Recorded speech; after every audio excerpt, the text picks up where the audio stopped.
Hey everybody, it's Jimmie Allen here. Welcome into the 15-minute drill. We appreciate all the likes and subscribes that we've gotten on YouTube over the last couple days. Love the interaction on the page as well. A bunch of fans jumping in, giving their thoughts on Dylan Raiola to Oregon, what it meant for Mike Eckler to possibly stick around versus leaving. And obviously, we know today Mike Eckler, the special teams coordinator for Nebraska, is headed to USC. But I don't want to hone on the negative today. I want to talk a little bit about the positive. And the positive is Nyziah Hunter has chose to come back to Nebraska, and we live in a day and age where it's breaking news when a guy is just sticking around at the school that he's at. And I talked about this in the Dylan Raiola video a couple days ago about why this is a net positive because I think Nyziah Hunter, and he showed it a couple times this year, has the absolute ability to be a true number one wide receiver. When you bring in a guy like Anthony Calandria from formerly of Virginia and obviously UNLV last year, who's a little bit undersized, it's going to help to have him get him a big time weapon that's a bigger body wide receiver like Nyziah Hunter is now. I think the interesting thing about Nyziah that we saw this year and a little bit at Cal, but more specifically this year and in Dana Holgerson's system, is he can line up at multiple places all over the field. And I think he also fits in really well with Dana Holgerson's mesh concept. They had 2 games this season where he had 6 catches and played major roles, and then obviously the first game with Cincinnati, and then was kind of the catalyst in Nebraska beating Maryland this year, where he had 125 yards.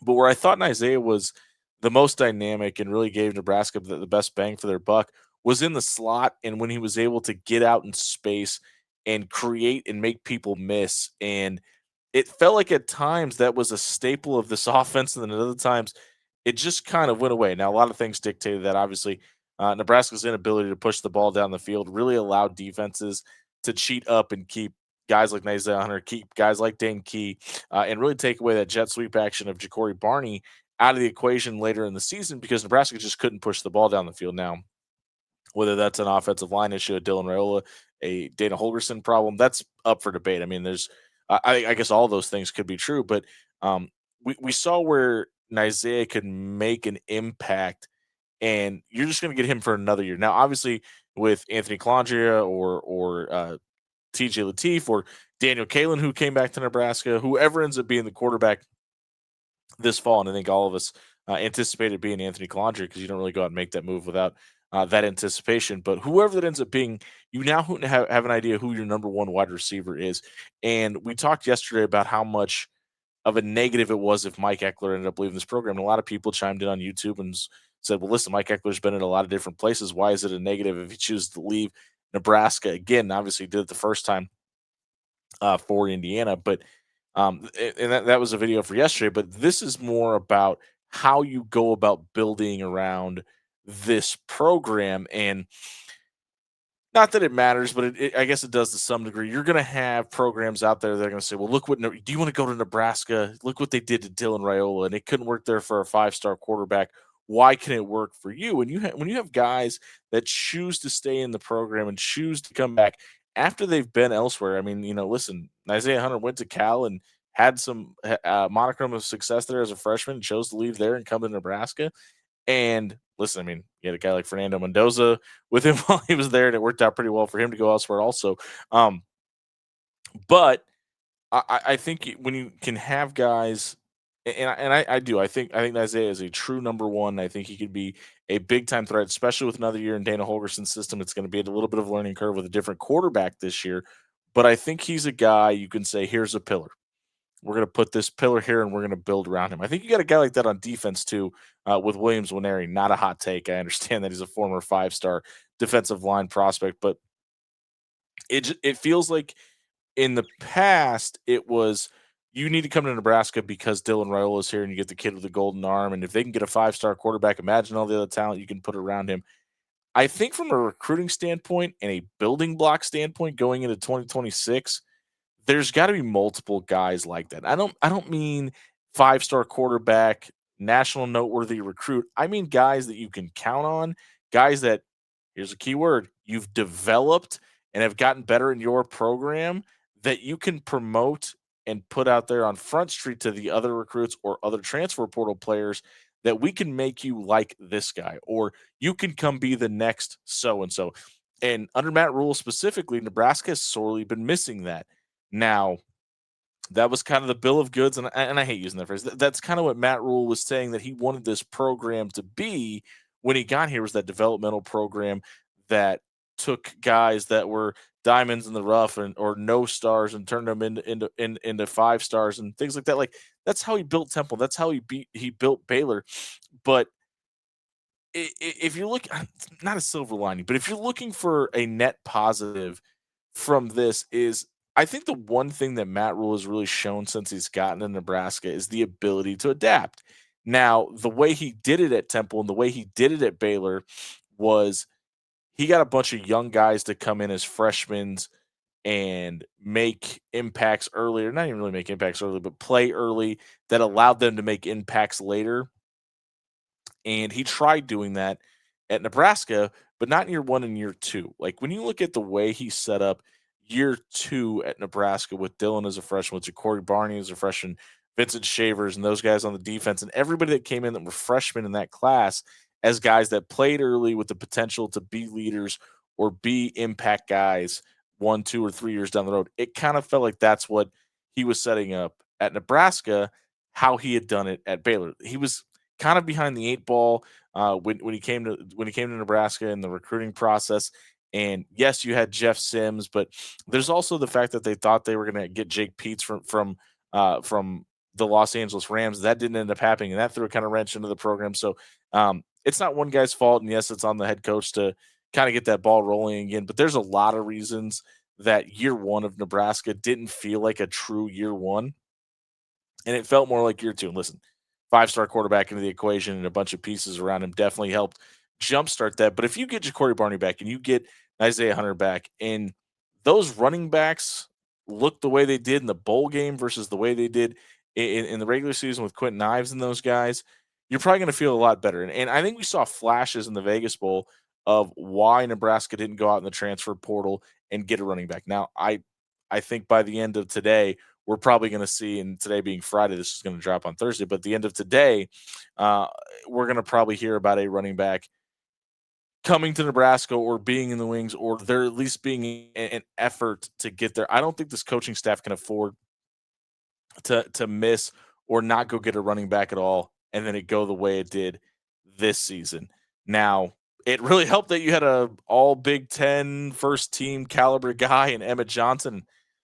Obviously, the last 2 games of the season didn't go the way the first 10 did for Emmett, but a lot of that is because wear and tear in the offense, and I think a guy like Jeep Wade is gonna help out tremendously, and Anthony Colantre brings that running element that Matt Rhule talked about in year 1, he wanting and almost talking about it as a necessity to have it in Lincoln. And the one the one thing that's really strange to me is how much Matt Rhule talked about the elements and appreciating and studying Kirk Ferentz. And I know nobody wants to hear that, but the way Iowa and Wisconsin and Illinois have kind of adapted to the elements of the Big Ten without having the recruiting grounds or the ability to give the funds that a Michigan or a Penn State or Ohio State does, but really been able to play high level football in the confines of a Big Ten West style offense because of the cold weather and the wind and how much the quarterback run game can help in that, and not really worrying about deferring to the second half, but taking the wind in certain games and just learning from that. And then kind of threw that by the wayside. And now you have to preface that with he had a 5-star quarterback that was at one point the number 1 recruit in the nation fall into his lap, and that will change everything in a hurry. It is understandable, but when you go away from your philosophy or who you are, and stop me if you've heard this word before, your identity doesn't exist anymore. Uh, it changes a ton of things. But if you can get back to your roots and what you feel like you can win with, but adapt in ways that can help your program grow. Like, listen, Dabo Sweeney for the first time is allowing transfers to come in to Clemson. So you can teach an old dog new tricks at this point. But a lot of people are pointing at the way it was done at Temple and the way it was done at Baylor and saying, I don't know if you can do it like that anymore. And it feels like the head coach is understanding of that as well. Now, the question is, can he build it in this new era? And the reason the Diego Pavias of the world are working is because teams are getting old and they're staying old. And it helps that you have guys that are playing for 5, 6, 7, 8 years in college football. But the other way you can do that is like what we're talking about tonight with Nyziah Hunter, a guy who had a game of over 100 yards and had multiple games over 30 and multiple games over 60 and stacked games and put them together, coming back for another season and getting rid of those experiences like Iowa, where you only had the one catch for 6 yards, or the game against UCLA where he had three catches for 37 yards. That one obviously being win and not necessity, but stacking games where you're getting 5 to 7 touches routinely every game and making a big time impact and multiplying, right? It's not just Isaiah Hunter, it's Ja'Cory Barney. It's a guy like Quentin Ives taking the next step forward. It's maybe going out and getting a running back through the transfer portal that can help you, and not necessarily resting on the laurels of we have to get young players here and develop them for 5 years. We can get guys that can transfer in here and build them up over multiple years and have the same effect. Now, you've obviously got an influx of talent coming in on the offense and the defensive lines, and I think that's where the issues needed to be addressed the most. I think adding a guy like Jeep Wade absolutely helps in that equation, and I'm really intrigued by the Jeep Wade Anthony Calandria marriage, but also having a guy like Nyziah into the mix to take pressure off the line of scrimmage and be able to force the ball downfield. Because listen, that's what he did in that Cincinnati game. That's absolutely what he did against Akron. But listen, I mean, you're sitting there in your chair right now. You could probably get a couple yards against Akron yourself. But he also did it, in some Big Ten games like Michigan State. We mentioned Maryland, and I thought he had a really big impact against Northwestern as well. So there's going to be layers to this, right? Like this coaching staff probably has an idea of what they want next year to look like, but they've still got a couple more days of the transfer portal and probably an entire weekend because the way you file paperwork can get you a couple extra days as well. But I don't think you can underestimate how big of a win this is to get Isaiah Hunter to come back, because that's one piece. And I think it's a big deal anytime you get anybody back, but he showed you flashes of what I think people expected Dane Key to be this year as a true number one. Now, listen, Dane drew a lot of those double teams and a lot of the tension of the defense, and that freed Isaiah up, but he took advantage of those situations. You haven't been able to say that a lot of times about Nebraska or Nebraska players specifically that have been given an inch and taken a mile.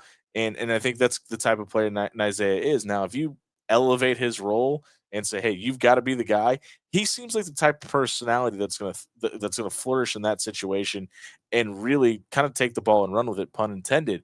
So I'm interested to see how Anthony Calandria looks going into fall, what his relationship with Isaiah Hunter looks like. We still don't know exactly, we don't know if it's coming back. I was going to say specifically Ja'Cory Barney, it's going to be real interesting after Monday. Like, clearly he's a Miami guy. There's been a lot of rumors and smoke about Miami. I think he's going to stay. I mean, there aren't too many guys that Matt Rhule was specifically talking about in the culture of this program.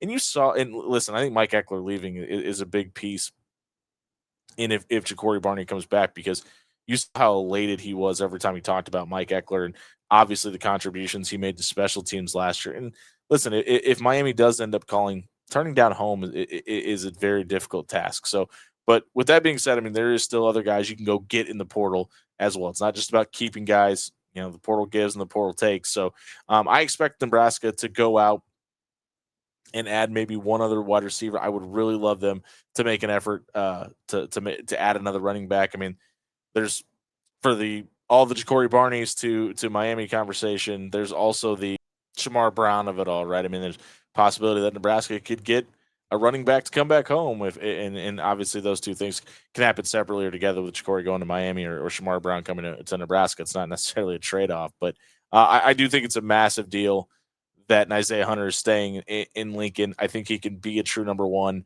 in the Big Ten, and I think it's really important for him to be here now. When you have a quarterback coming in, they can work in the offseason together. They can get in the weight room together. They can start running routes together.